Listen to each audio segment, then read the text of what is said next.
Hello दोस्तों, मैं तासा डेजी एक बार फिर से स्वागत करती हूँ आपके खुद के यूट्यूब चैनल तासादीप प्रेरणा पर। पिछले एपिसोड में हमने जाना था कि एक अनजान व्यक्ति राजपाल को गाड़ी में बैठाकर ले जाता है और एक नया किस्म का लाइटर देखकर जैसे ही राजपाल उसकी तरफ नाक करता है, राजपाल कुछ समझ पाता इससे पहले ही वो व्यक्ति शीशी का ऊपरी हिस्सा दबा देता है और जिससे राजपाल बेहोश हो जाता है। आइए जानते हैं आगे क्या हुआ। नरेश सक्सेना नाम है मेरा।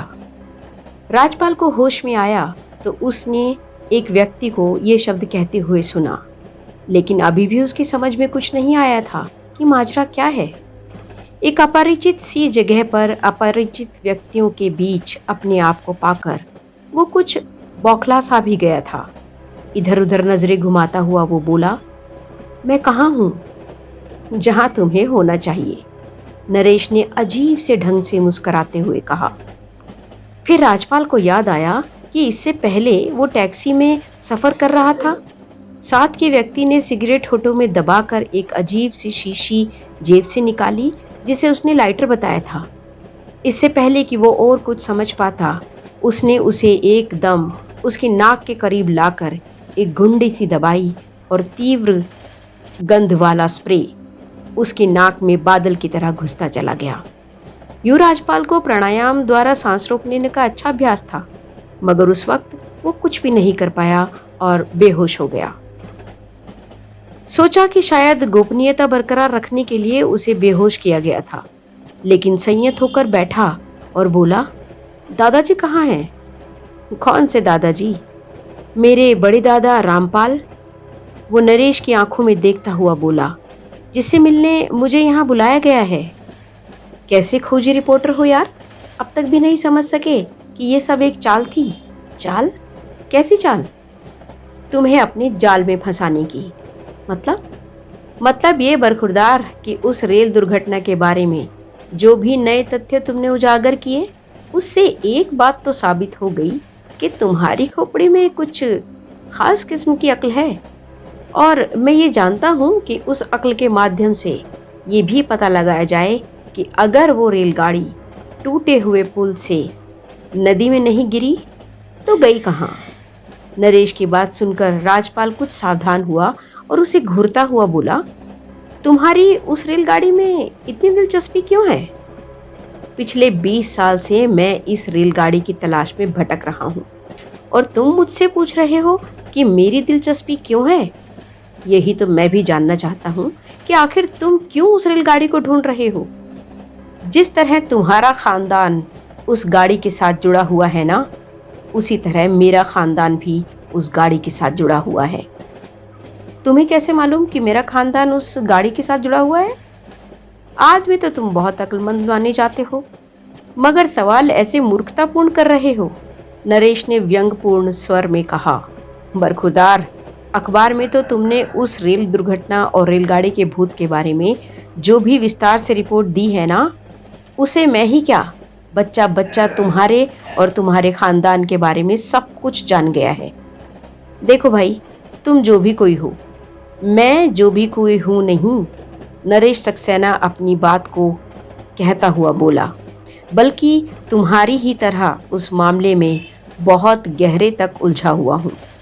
वो कैसे? जनरल क्रॉफोर्ड मेरा नाना था। क्यों बेपर की उड़ा रहे हो? राजपाल उपेक्षा से कंधों को झटका देता हुआ बोला, तुम हिंदुस्तानी और वो अंग्रेज। हाँ, मेरा बाप हिंदुस्तानी था और माँ अंग्रेज। वो जनरल क्रॉफोर्ड की बेटी थी, तभी तो वो अंग्रेजों जैसा रंग है मेरा। यकीन नहीं आ रहा? उसके चेहरे पर अविश्वास के बादल देखते हुए नरेश बोला, लेकिन ये हकीकत है। मेरा बाप एक महत्वाकांक्षी व्यक्ति था। वो फौज में एक मामूली सिपाही के रूप में भर्ती हुआ, लेकिन जल्दी ही उसने अपनी मेहनत और सद्गुणों के कारण अफसरों की श्रेणी प्राप्त कर ली। मेहनत तो ये थी कि सेना में भर्ती होने के बावजूद भी उसने अपनी पढ़ाई चालू रखी। अंग्रेज अफसरों का सबसे बड़ा चमचा बन गया था वो, विशेष रूप से जनरल क्रॉफोर्ड के काफी नजदीक आ गया था। मेरा बाप गिरीश सक्सेना उन आदमियों में से था जो ये समझते थे कि ब्रिटिश साम्राज्य का सूरज का कभी अंत नहीं होगा। इसलिए अपने देशवासियों से घृणा और अंग्रेजों की चमचागिरी करना उसने अपना नियम बना लिया था। जिंदगी में सफलता और संपन्नता हासिल करने के लिए वो इन नियमों का कट्टरता से पालन करता था। इसका उसे फल मिला भी। कुछ ही सालों के अंतराल में मेरा बाप, जो कि एक फौज में एक मामूली सा सिपाही भर्ती हुआ था, कर्नल के ओहदे पर पहुंच गया। इन सफलताओं ने और भी उसके हौसले बढ़ा दिए और आसमान की बुलंदियों को छू लेना चाहता था अब वो। मगर तभी एक दुर्घटना घट गई। जरा पूछो तो सही, कैसी दुर्घटना? कैसे दुर्घटना? राजपाल ने पूछ ही लिया। मेरे बाप को इश्क हो गया। नरेश सक्सेना इस प्रकार बोला जैसे ये सब सुनने में उसे बहुत मजा आ रहा हो। वो भी किसी और से नहीं, जनरल क्राफोर्ड की इकलौती बेटी डोरी से, जो कि उसके बुढ़ापे की औलाद थी और जनरल उससे बेहद प्यार करता था। मेरी अंग्रेज माँ को न जाने मेरे हिंदुस्तानी बाप में क्या खास बात नजर आई कि वो भी उसके इश्क में गिरफ्तार हो गई और दोनों ने गुपचुप शादी कर ली। ये सन 1942 की बात है। शायद मेरे बाप का ख्याल था कि अगर जनरल क्राफोर्ड की लड़की से मैं शादी कर लूंगा तो अंग्रेजों की नजरों में मेरा रुतबा और बढ़ जाएगा। मगर हुआ इसका उलट ही। कल तक जो अंग्रेज अफसर मेरे बाप की चमचागिरी से खुश होकर उसे इंटेलिजेंट यंग मैन कहा करते थे, वे एकदम उससे नाराज हो गए।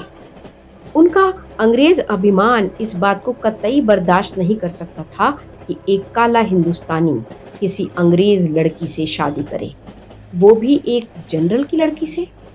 जनरल ने तो यहाँ तक धमकी देती थी कि अगर इस सप्ताह में इस शादी को नहीं तोड़ा गया तो वो मेरे बाप को गोली से उड़ा देगा।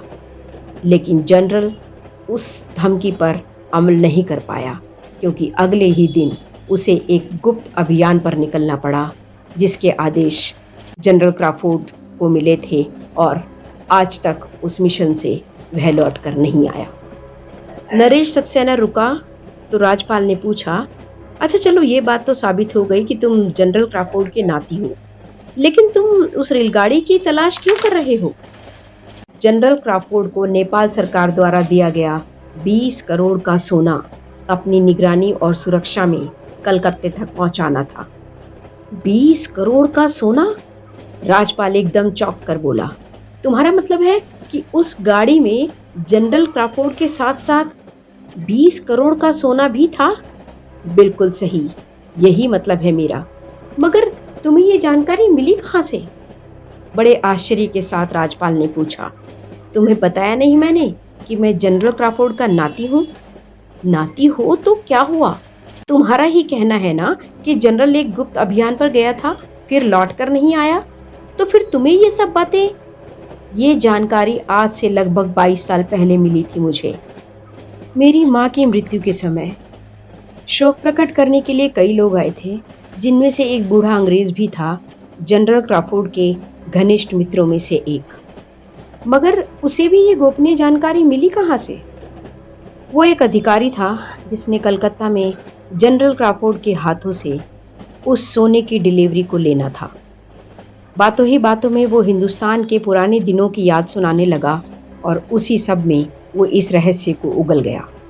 हालांकि नरेश उसके सभी सवालों का सटीक जवाब देता जा रहा था, परंतु फिर भी 20 करोड़ के सोने की बात उसे हजम नहीं हो पा रही थी।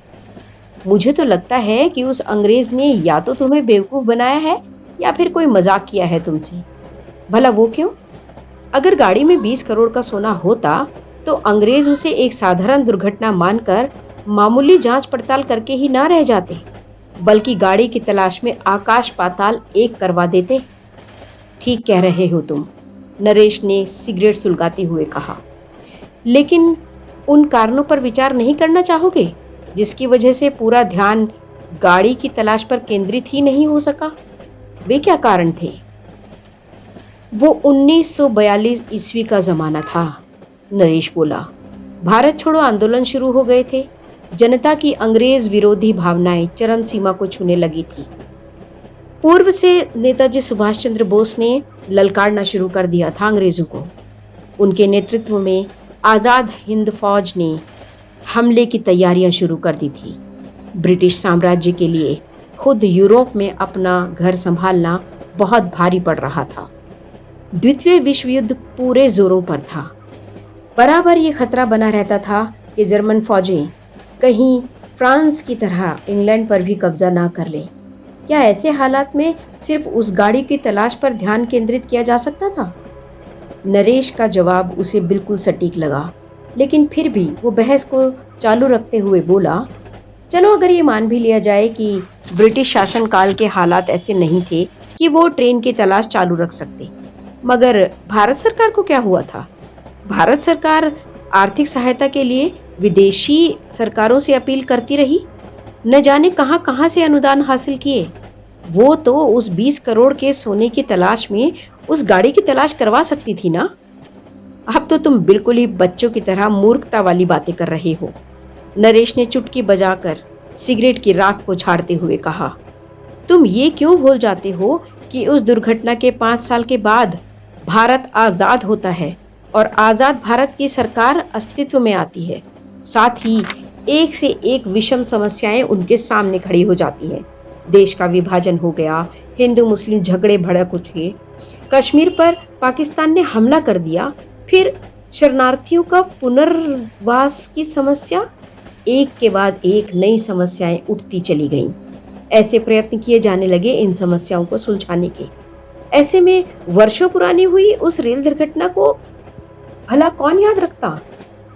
तर्क तो ठोस था, इस बारे में और बहस करनी बेकार थी। फिर भी वो बोला, तुम्हें जब उस सोने के रहस्य के बारे में पता चला तो मैं तुरंत उसे हासिल करने की कोशिश में लग गया। नरेश ने बीच में ही टोकते हुए कहा, पिछले 20 साल से मैं उस पुल से लेकर समुद्र पर्यंत उस नदी का चप्पा चप्पा छान मारा मैंने उस ट्रेन की तलाश में, मगर कोई सफलता नहीं मिली। मिलती भी कहां से जब ट्रेन नदी में गिरी ही नहीं। 20 साल में एक बारी भी तुम्हारे दिमाग में ये बात नहीं आई कि शायद ट्रेन नदी में ना गिरी हो? कहां से आती? जबकि उस घटना से संबंधित प्रत्येक रिकॉर्ड इस बात की ओर संकेत कर रहा था कि ट्रेन टूटे हुए पुल से नदी में जा गिरी। नरेश सिगरेट का अंतिम कश लेकर उसे अपने बूट से कुचलता हुआ बोला, दारागंज के मास्टर ने बयान दिया था, गाड़ी के रवाना होने के बाद जैसे ही उसे अलीगंज स्टेशन से पुल टूटा होने की खबर मिली, उसने राजापुर स्टेशन खबर कर दी। राजापुर के स्टेशन मास्टर और मरते हुए सिग्नल मैन रामदेव का बयान था कि नकाबपोश द्वारा रेल की सेफ लूटने के चक्कर में वे लोग उलझे रहे और गाड़ी घड़घड़ाती हुई स्टेशन से गुजर गई। इन सब बयानों और सबूतों के होते हुए ये कहां सोचा जा सकता था कि ट्रेन नदी में गिरी ही नहीं होगी। 20 साल में भी निरंतर असफल होने के बावजूद भी तुम्हारे दिमाग में पुल की जांच करने की बात एक बार नहीं आई। यही सोचकर तो मुझे हैरानी होती है कि इतनी जरा सी बात मेरे दिमाग में क्यों नहीं आई। ये सवाल कहीं मेरे दिमाग में अगर उभर जाता तो शायद पुल की जांच पड़ताल भी करते और आज स्थिति कुछ और ही होती, मगर यही जरा सा सवाल दिमाग में नहीं उभरा मेरे। हम पिछले 20 सालों से असफलताओं के चक्रव्यूह में उलझते रहे। दिमाग की सुइयां बिगड़ती हुई घड़ी की तरफ एक ही जगह अटकी हुई थी कि दुर्घटना हुई है और बाढ़ से उफनती नदी ट्रेन को अपने साथ बहाती हुई ले गई। बस पिछले 20 साल से एक गलत दिशा में अपना पूरा परिश्रम नष्ट करते हुए असफलताएं और असफलताएं, सिर्फ असफलताएं ही बटोरते रहे। राजपाल को ये बात महसूस करके बहुत खुशी हुई कि उसके दिमाग की सुइयां किसी बिगड़ी हुई घड़ी की तरह सुस्त नहीं है। इस रहस्य को ये आदमी 20 सालों तक नहीं जान पाया, राजपाल ने उसे कुछ ही दिनों में खोल के रख दिया था।